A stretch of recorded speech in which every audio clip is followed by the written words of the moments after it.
కాపు ప్రతినిధుల సమావేశానికి అయితే రావడం జరిగింది. చెప్పండి ఆకుల భాస్కరరావు గారు, రాష్ట్ర వ్యాప్తంగా కాపు జేఏసీ అనేది చాలా యాక్టివ్గా వర్క్ చేస్తుంది. మనం అంతా కూడా ఐక్యంగా నిలబడాలి, మన సమస్యలు ఏదైతే ఉన్నాయో వాటి మీద మనం ప్రతిఘటించాలి, ఉద్యోగుల మీద జరుగుతున్న దాడుల్ని అరికట్టాలి అన్నట్టుగా కూడా జేఏసీ అయితే చాలా బలంగా పోరాటం చేస్తుంది. ఇంకో పక్క రాజ్యాధికారం సాధించాలి, మనం అందరం కూడా కలిసికట్టుగా ఉండాలి అన్నట్టుగా చెప్తుంది కదా. ఇదంతా కూడా ఆచరణాత్మకంగా అమలయ్యే పరిస్థితి ఉంటుందా అంటే మీరేం చెప్తారు? కారణం ఏంటంటే కాపు, బలిజి కానీ, తెలగ, ఒంటరి, మున్నూరు కాపు, తూర్పు కాపు అందరూ ఐక్యతగా రాజకీయ అధికారం కావాలంటే, రాజ్యాంగం మన శాసనం కావాలంటే, పార్లమెంట్లో మనకు బలం కావాలంటే, లెజిస్లేచర్లో బలం కావాలంటే అటు అసెంబ్లీ అయిపోవచ్చు. కానీ పవర్ పాలిటిక్స్లో ప్రతినిధుల బలం ఉన్ననాడే ఏదైనా సాధించగలం. రాజ్యాంగంలో హక్కుల కోసం పోరాడేటప్పుడు ఈవేళ రాజ్యాంగంలో 55% వరకే రాజ్యాంగంలో ఈ రిజర్వేషన్స్ ఉన్నాయి. మరి ఎలా కాపు జాతుల్లో చాలా పేదవారు ఉన్నారు, వాళ్ళు ఆర్థికంగా కొంచెం ఇబ్బందులు పడుతున్నారు. కానీ గతంలో హరిరామజోగయ్య గారు లాంటి పెద్దలు, లేకపోతే ముద్రగడ పద్మనాభం గారు కానీ, లేకపోతే ఇంకా నాయకులు రిజర్వేషన్స్ కావాలని పోరాడి హైకోర్టుకి వెళ్ళారు. అవి జరుగుతున్నాయి. హరిరామజోగయ్య గారు కాపు సోదరుల కోసం, పేదవాళ్ళ కోసం ఆయన కృషి చేస్తున్నారు. అయితే మేము రిజర్వేషన్లు కోరేది ఇతర కులాల యొక్క రిజర్వేషన్లు ఆపమని ఏమి కాదు. మేము వాళ్ళు పొందమని అంటున్నాం, కానీ వాళ్ళే మేము పాడు చేయమంటలేదు. అంచేత మాలో పేదవారు ఉన్నారు కనుక అంతే వాళ్ళకి ఆర్థికంగా కొత్త ఉద్యోగాల్లో ప్రాతినిధ్యం కొంచెం ఇవ్వమని మేము రాజ్యాంగాన్ని అడుగుతున్నాం. అయితే ఏ గవర్నమెంట్ మాకు చేయట్లేదు. ఏ గవర్నమెంట్లు మారినాయి. 52 మనకి ఆంధ్ర రాష్ట్రం వచ్చిన కాడి నుంచి ఏది ఎక్కడ ఏమీ లేదు. అయితే కాస్త ఈవేళ మేము కూడా విద్య, పారిశ్రామికంగా, సినీ రంగంగా, రాజకీయ రంగంగా పైకి వచ్చిన కులమే రాజ్యాధికారంలో వాటా వస్తుంది, లేకపోతే రాదు. పూర్వం కొన్ని అగ్ర కులాలు ఉన్నాయి, మేము అగ్రం వాళ్ళే. వాళ్ళ ఆర్థిక బలం వల్ల ఎమ్మెల్యే సీటు వాళ్ళకే ఇచ్చేవారు, సమితి ప్రెసిడెంట్ వాళ్ళకే ఇచ్చేవారు, జిల్లా పరిషత్ వాళ్ళకే ఇచ్చేవారు, మినిస్టర్లు వాళ్ళకే ఇచ్చేవారు. ఆర్థిక ప్రతిపత్తితోటే గతంలో ఆ కులాలు పొందిని మేము పొందలేకపోయాం. కానీ వేళ మేము అన్ని రంగాల్లో ముందున్నాం. అంచేత మేము రాజ్యాధికారం మేము సాధించాలని మేము జనసేన పార్టీ ద్వారా పవన్ కళ్యాణ్ ముందుకు నడిపి మేము రాజ్యాధికారం రాష్ట్రంలో, కేంద్రంలో బలమైన స్థానం తీసుకోవాలని మేము పట్టుదలగా పనిచేస్తున్నాం. ఇప్పుడు చెప్పండి, సూటిగా అడుగుతున్నా, కాపుల్లో ఐక్యత ఉందంటారా? ఉంది. ఉంటే పవన్ కళ్యాణ్ ఎందుకు గెలిపించలేకపోయారు? కారణం ఏంటంటే పవన్ కళ్యాణ్ భీమవరాన్ని గెలిచాడు. 2900, 3000 చిల్లర గెలిచాడు. అవి కొంచెం అనౌన్స్ చేశారు భీమవరాన్ని. తర్వాత ఆ కుర్రోళ్ళు కొంత అక్కడ మాల్పే చేశారు, దీన్ని చెడగొట్టేశారు. ఏజెంట్ సైడ్ మొత్తం మీద అంతా చేశారు. వాళ్ళు వచ్చి పవన్ కళ్యాణ్ కలిసి క్షమార్పణ చెప్పారు.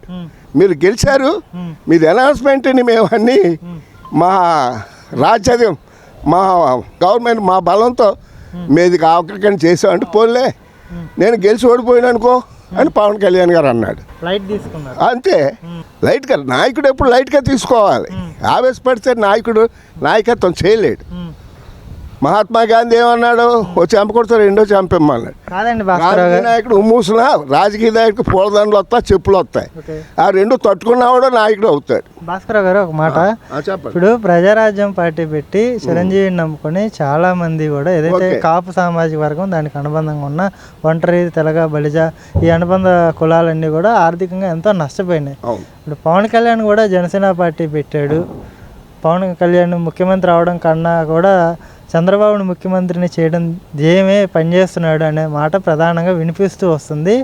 మళ్ళీ కూడా జనసేన పార్టీని నమ్ముకొని ఏదైతే కాపు సామాజిక వర్గం ఉందో, మళ్ళీ వీళ్ళు కూడా అన్నయ్య బాటలోనే వెళ్ళి తమ్ముళ్ళు కూడా పళ్ళురాలు కొట్టుకుంటున్న పరిస్థితి అయితే తాజాగా కనిపిస్తున్న పరిస్థితి. దీన్ని ఎలా చూస్తారు మీరు?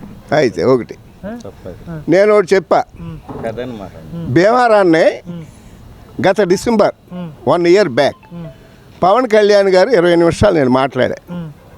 ఆ వేళ నేను చెప్పా, నేను పెద్దవాడు సీనియర్ అని నేనేం రాసుకున్నాను, ఆయనకి రాజకీయంగా సినీ యాక్టర్ కదా అని కొన్ని book freedom movement west Godavari politician book కూడా ఇచ్చా. ఆ సందర్భంలో మాట్లాడా. అప్పుడు ఆయన చాలా గౌరవంగా రిసీవ్ తీసుకున్నాడు. ఆయన మనోహర్ గారు ఉన్నారు, ఆయన పెద్ద పార్టీ ప్రధాన కార్యదర్శి బొలుస సత్యనారాయణ గారు కూడా పైన ఉన్నారు.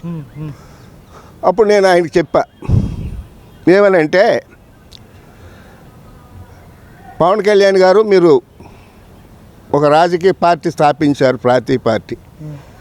మీరు అంటే అన్నగారి సమస్య అప్పుడు చెప్పలే, మీరు పట్టుదలగా సాధిస్తారని నాకు నమ్మకం ఉంది. మీరు ఏ పార్టీ పెట్టారో ఆ పార్టీ జెండాతో ప్రజల్లోకి వెళ్ళండి. అది మీరు ఏం చేస్తారో అదే ప్రజలకు చెప్పండి, మీరు చేసే చెప్పండి, ప్రజల్లోకి వెళ్ళండి. ప్రజలు అన్ని వర్గాలు మీకు రాజకీయ అవకాశం ఇవ్వాలని చూస్తున్నారు. నేను ఒకటి చెప్పా, నాకు 67 సంవత్సరాల రాజకీయ అనుభవం ఉంది. స్టూడెంట్ రాజకీయం నుంచి లెక్కేయాలంటే 72 సంవత్సరాల అనుభవం ఉంది. ఐ ఆమ్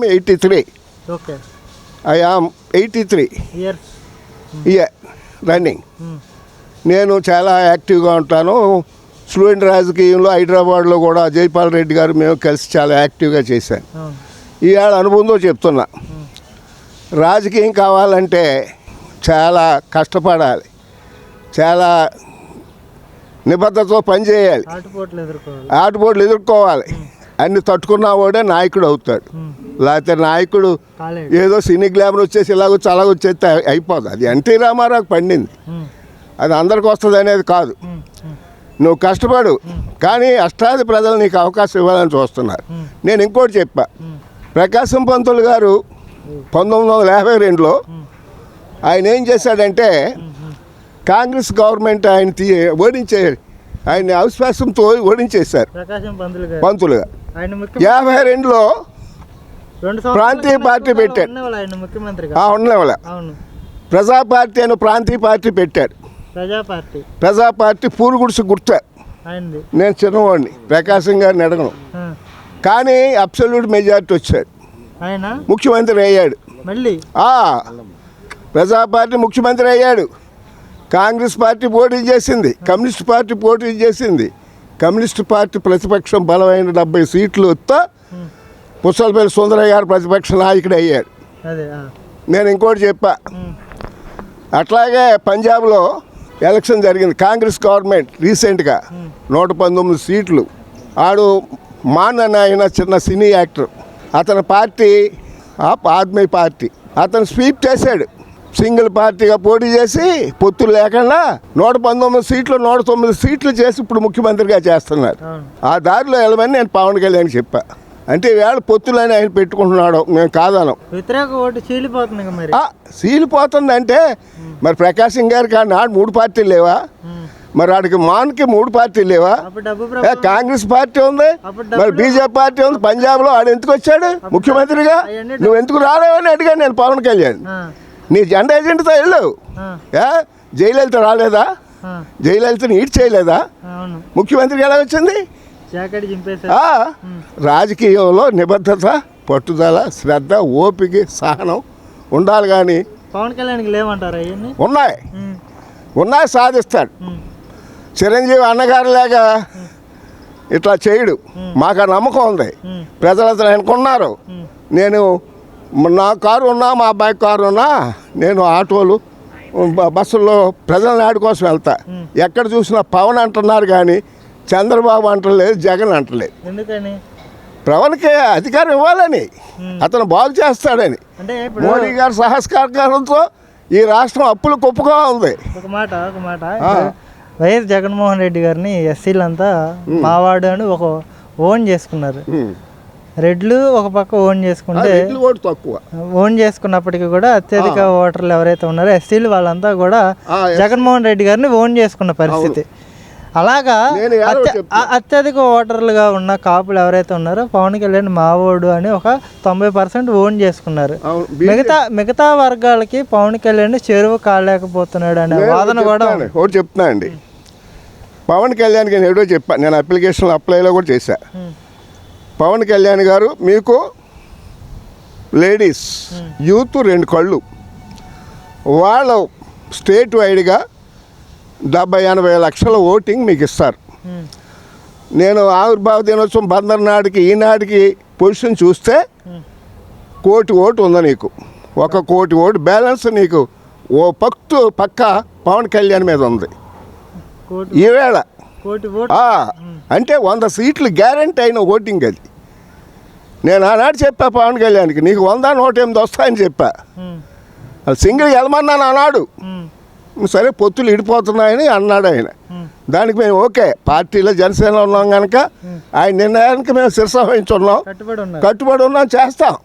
పెద్దలు హరిరామ జోగయ్య గారు ఆయన చెప్పాడు ఇన్ని సీట్లు తీసుకో, ఇన్ని చేసుకో. చంద్రబాబు గారు లెటర్ పెట్టాడు. పవన్ కళ్యాణ్ గారికి నిన్న కూడా మళ్ళీ 4వ లెటర్ పెట్టాడు. ఇందాకే జగన్ జోగయ్య గారితో మాట్లాడు, ఇప్పుడు కూడా జోగయ్య గారితో మాట్లాడా. ఆయన చాలా సంతోషించాడు. ఈ వయసులో మొత్తం స్టేట్ వైడ్ బయోగ్రఫీ అంతా చేతిలో పెట్టాడు. ఏ కాన్స్టిట్యున్సీ జనసేన తీసుకోండి, ఏ పార్లమెంట్ తీసుకోండి, మేము పవన్ కళ్యాణ్ గారు చెప్పేది మేము 1/3 అడిగాం.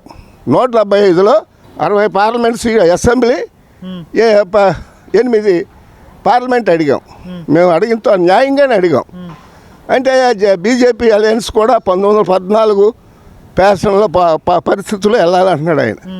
అయితే బీజేపీ వాళ్ళు 21 కానీ 22 కానీ క్లారిటీ వస్తుంది. వాళ్ళ సమావేశాలు ఉన్నాయి, బీజేపీ కేంద్ర బీజేపీ సమావేశాలు. అప్పుడు వాళ్ళ క్లారిటీ ఇస్తారు. ఆంధ్రాలో పొత్తు ఎన్ని అనేటువంటిది బీజేపీ వాళ్ళు ఇస్తారు. నా అంచనా 23-24లో చంద్రబాబు గారికి ఎన్ని సీట్లు, పవన్ కళ్యాణ్ ఎన్ని సీట్లు, బీజేపీకి ఎన్ని సీట్లు 22-23 నాటికి తేలు. అంతే విజృంభణే. అది ఒప్పందంలో ఉన్నాడు. ఇప్పుడు ఒక మాట మా జోగి గారు ఏమన్నాడు, చంద్రబాబుకి లెటర్ పెట్టాడు, నువ్వు గౌరవప్రదంగా సీట్లు తీసుకుని గౌరవప్రదంగా ఇయ్యి, నువ్వు 2.5 సంవత్సరాలు తీసుకో ముఖ్యమంత్రి, పవన్ కళ్యాణ్కి 2.5 సంవత్సరాలు ఇవ్వమన్నాడు. అది పక్కాగా ఉండాలన్నాడు. మాది కూడా అంతే, మా కోరిక. ఇందాక మీరు నేను కూడా ఎమ్మెల్యేగా పోటీ చేయనున్నాను, నాకు మంత్రి పదవి కూడా రానుందని. అది వద్దు, ఏంటి కాదు. నేను జనసేన 2 ఏళ్ళ నుంచి ఉంటున్నాను. నేను క్రియాశీలంగా 5-6 నియోజకవర్గాలు పనిచేస్తున్నా. నేను అప్లికేషన్ అభ్యర్థించాను. అది పార్టీ అధిష్టానం వరకు నిర్ణయం. ఎక్కడిచ్చినా పోటీ చేస్తా, గెలుస్తా. ఆ సమర్థత ఉంది. ఏంటి మీ బలం? ఏంటి? ప్రజాబలం. మీ బలం? నా బలం ప్రజాబలం. నేను చెప్పాను, నేను నా నిజాయితీ నా ఆస్తి. మంచి మనిషిగా నిజాయితీ పడండి, మచ్చలేని మనిషిని ఎంక్వైరీ చేసుకో. All the glitters are not gold, మెరిసిదంతా బంగారం అనుకోకు. భావదీయుడు ఆకులు భాస్కర్ రావు. అంతే. బిఏ ఫైనల్గా అంతే. కళ్యాణ్ గారి గురించి ముక్కలో ఏం చెప్తారు? ఏం చెప్పను, ఒక్క ముక్కలో పవన్ కళ్యాణ్ గారి గురించి ఏం చెప్తారు? పవన్ కళ్యాణ్ గారు ఈవేళ ఈ కాల పరిస్థితి రాజకీయానికి అవసరం. ఈ రాష్ట్రాన్ని బాగు చేయాలంటే యువకుడు, ఉత్సాహవంతుడు, ఆర్థిక ఆశ లేనివాడు, నిజాయితీగా నమ్మకంగా మోడీ గారు సహకారంతో ఈ రాష్ట్రాన్ని రాజధాని కట్టి, పోలవరం ప్రాజెక్టు కట్టి, రోడ్లు పోసి, యువతకు ఉద్యోగాలు ఇచ్చి రాష్ట్రాన్ని సస్యశ్యామలంగా చేయటానికి పవన్ కళ్యాణ్ కంకణం కట్టుకున్నాడు. ఇది తథ్యం.